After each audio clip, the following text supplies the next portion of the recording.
Guys, welcome back to my channel. What?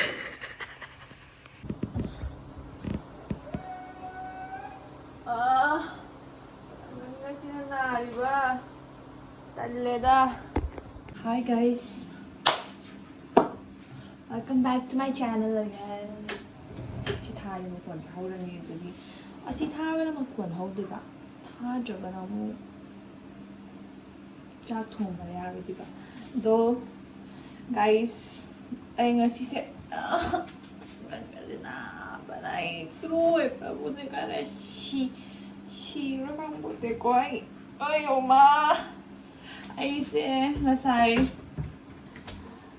Belgium ay ba kayo do back door lại Rang rang su yung matang tumachale le awara kiểm tra để khunguk가 아이 khunguk가 수도래 수도에 아주가 Thabak khara tauthue 그러니까 수로 와요 그때까지도 뭔가 뚱매 아두가 이제 이제 짝 통매네 짝세 ngasi디 ai cái nói thongdoine kega ai ngang seumlo ba khara lei ba adu krista ha pe cha khara thongani du si soya chunk se sabori sine aduga alu kaiका도 सेमगा कहीं तौदोने चाकपना खिचड़ी यादर अदुमाइन थोंगनी अइदो हये sector मरीनेबा sector मरी हाइसे अहांबा दिल्ली जयपुर दिल्ली दोगरापुर हाइबा कहीं अदु bake अमु Assam sector अरोइबा अनि याम साएबा अदु अइसे अइजु pung ahum na wala chatuire ay mata pung ahum na wala chatuire alagay de ngasi sa pung ahum na chatli ang mata wala ay chatuire dugi ay nagarating halakani ba ngasi pung baro dai halay ay na pung ani ahum na ni halakpa pung dangi nundin waram duna tiffin po na ba kay nom same gito ba ne Stephen soya chunk se tingthoke adagidi ising sange kinapi ama putoke aduga kaino tawge ai video se kaino sumai to na phairo mai do pa ma ko si semdoke khangde aisu aikoigi crew mayang pikai na moina seyang pure ba hawe ba otherwise same it over it wale da nuai man wa ni wa da ni agan nga je pokai to le na ba alu si ma ha pa ni ai enjoy se tha ni ko na zhe ni jang thong ba se ai thu myak bi ka ngou dui ni ne ai mi sing se Tiap tahun dihai dia yang pay dah, ada apa dia, ada semua aja dah, ni nak tahu aja. Ada alu sikit kia, alu sikit perlu kan dah, tuang amnai dah ngau bergerak ngau bedo tu dah bulat ke. Maya ni jadi blog semua hai tu wah bani na kari sem doi no se ai dah seng na khang deh wah ni, tu mau ni pun ahum tu nunggang tu mau tu dah betul aku bela ni. Adagidi press story, adagidi loshallani, chakrani. She tumda hawat na ba tane she to ramani. Evening gumba di pacha le kan siya mag-give ko vlog set. So what's in my bag katoro hai ba yawe. At the start ke bag se tu bag oi doira, sa thok pa dai na sum pu bag oi doira.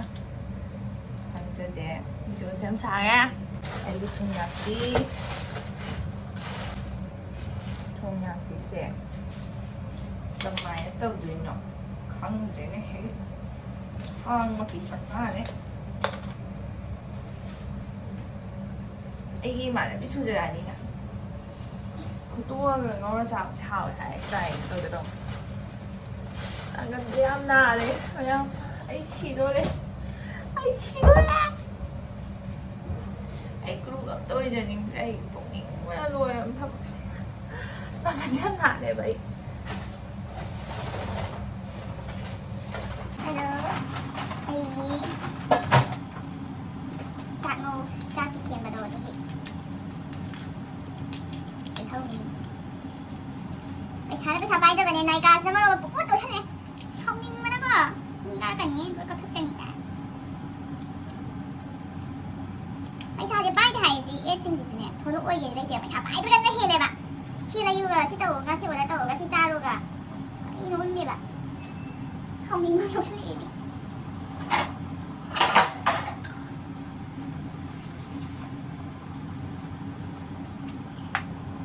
ꯆꯅꯝꯁꯦ ꯈꯔ ꯇꯤꯡꯊꯣꯛꯀꯦꯕ ꯑꯩꯅ ꯇꯧꯔꯤꯁꯦ ꯀꯩꯝꯇꯁꯨ ꯎꯔꯝꯃꯣꯏ ꯃꯤ ꯅꯣꯏ ꯃꯌꯥꯝꯁꯦ ꯁꯨꯃꯥꯏꯅ ꯇꯧꯔꯒ ꯎꯕ꯭ꯔꯥ ꯀꯃꯥꯏꯅ ꯎꯗꯣꯏꯅꯣ ꯁꯤꯅ ꯈꯔ ꯎꯕ꯭ꯔꯥ ꯏꯁꯤꯡ ꯕꯣꯇꯜꯁꯤꯅ ꯑꯃꯨꯛ ꯍꯥꯟꯅ ꯒꯥꯏꯁ ꯎꯔ ꯃꯥꯜꯂꯦ ꯃꯦꯃꯣꯔꯤ ꯆꯠꯂꯣꯏꯗꯣꯏꯅꯦ ꯑꯩꯅ ꯇꯧꯔꯤ ꯊꯕꯛꯁꯦ ꯏꯗꯤꯠ ꯇꯧꯕꯅ ꯃꯔꯣꯟ ꯑꯃ ꯍꯩꯇꯕꯅꯦ ꯄꯨꯟꯁꯤꯗ ꯍꯩꯇꯕ ꯉꯥꯛꯇ ꯁꯤꯁꯦ ꯑꯩꯕꯨ ꯀꯩ ꯂꯩꯔꯤꯒꯦ ꯂꯥꯏꯔꯤꯛ ꯐꯪꯉꯦ ꯍꯩꯇꯦ ꯑꯩ ꯇꯧꯗ ꯍꯩꯇ ꯂꯥꯏꯔꯤꯛꯄꯨꯗꯤ ꯌꯥꯝ ꯋꯥꯁꯤ ꯂꯣꯏ ꯀꯥꯟꯅ ꯂꯩꯔꯝꯃꯦ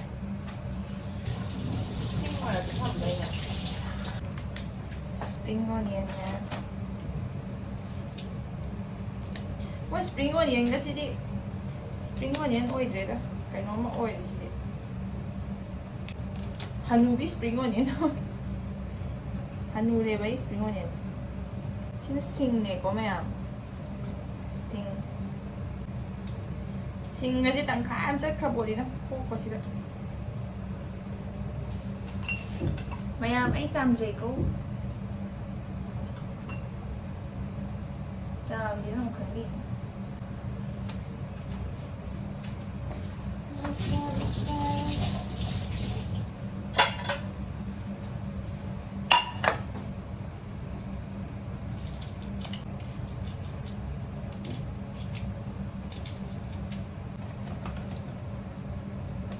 Oi, two more take up.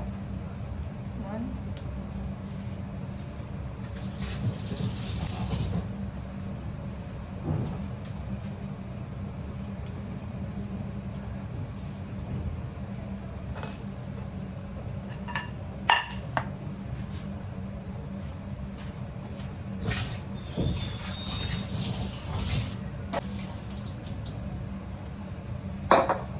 Lồi đấy. Alu xem ta chọn gì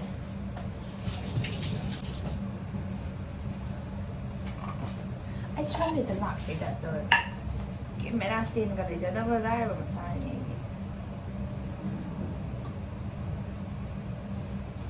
I don't know what I'm crying for 그리고 뭐 그루는 부럽거든 아니 뭐 하고 그러는데 lại bật chất chân mồm này nó mà chủ tại là đi thùng thì hỏng nó luôn sáng qua năm hè là tờ cáiถ้าบอกsáng quaจะเลยก็ทวงนี้กูก็เดี๋ยวไปหาทวงนี้ว้าทุกอย่างพี่ไม่ทำฉันต้องเสีย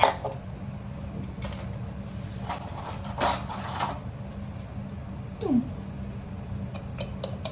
เพราะอาม่านี่ตาไป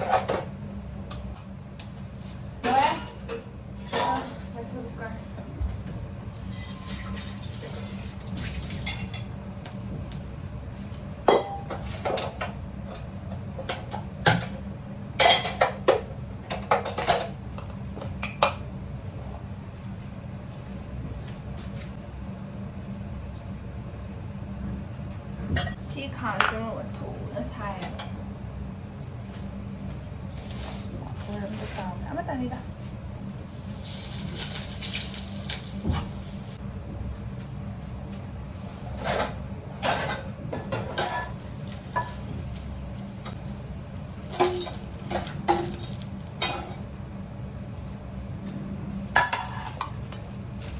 Varför sen inte av det kan jag ta en och en Varför jag säger när man borde få in man borde bara få in man borde bara få in all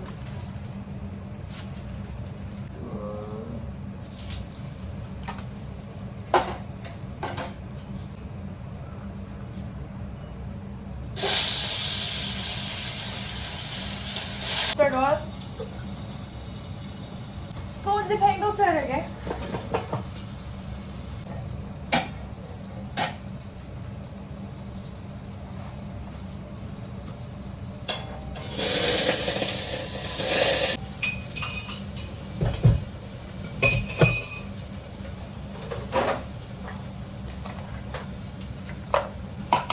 Oh my god, jirang ngô cái rồi. Quạt để cho nó có chung đi cả cái bên.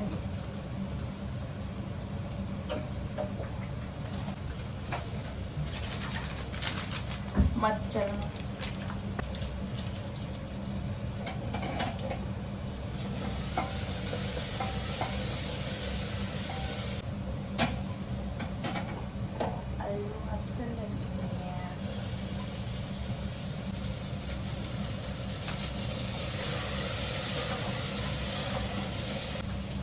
Ching.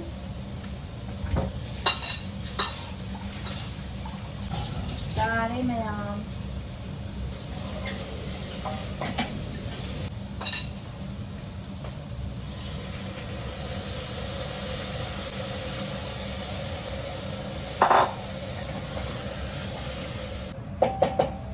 Is it ching up here?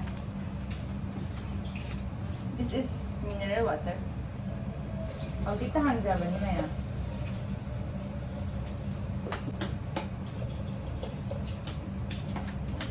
Oh my god, thùng tháo.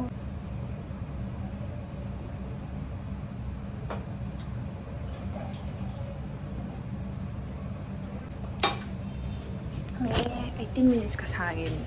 Sini ko. Ayun, ito yun. Katay. Window ba, chart thongba.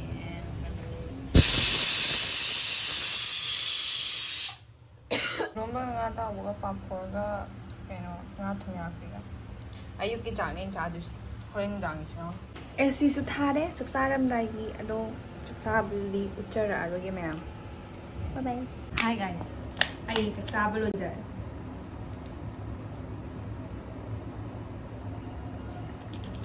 Tumani. Nare. May unthang lega. Ado hay ne hay mix hay ne aina nahamu manipur de purakibani nahamu haidi kuidri ko ado aina hujik thongibado loidi loire aina hanglo yengbada kara guys ado aina ngasai dei tawbado loijare ai hujik picturake hey ami chan ni si aina hujik okhai bai ni ngasa khar thi se do lore tiffin da hapchalani. Ay video se nungaibirdi like subscribe tawbiyamo. Kaisu yamna special oiba vlog ni natre du sum I don't kama kai namdeno khangdaba adum namjalakpane to sidena amuk nungaiba thagacharake mayam. Bye.